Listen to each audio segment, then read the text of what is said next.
Welcome to our channel. Today we how to authorize rent increases using Zillow Rental Manager, beginner guide step by step clearly.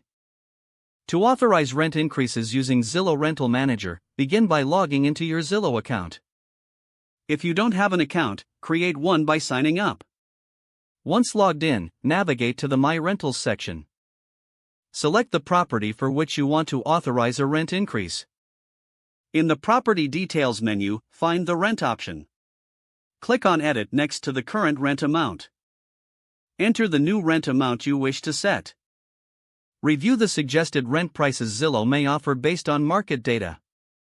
Consider any recommendations, but ensure the new rent aligns with your market strategy. After entering the new amount, look for the Authorize Rent Increase button. Click on this button to confirm your changes. Review all details to ensure accuracy before finalizing the authorization. Once confirmed, Zillow will notify your tenants of the rent increase.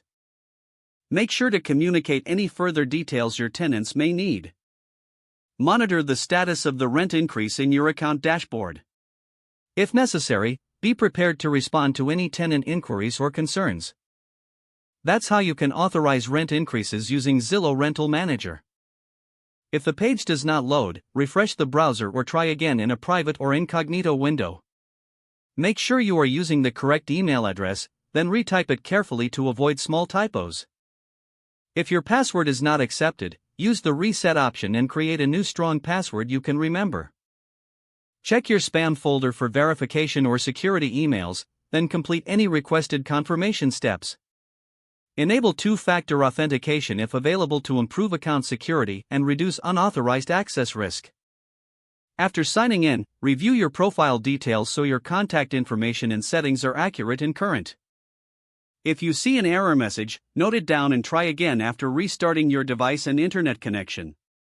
Log out when you finish, especially on shared devices, to keep your account and payment information secure. If the page does not load, refresh the browser or try again in a private or incognito window. Make sure you are using the correct email address, then retype it carefully to avoid small typos. If your password is not accepted, use the reset option and create a new strong password you can remember. Don't forget to like this video and subscribe to our channel for more step-by-step tech guides.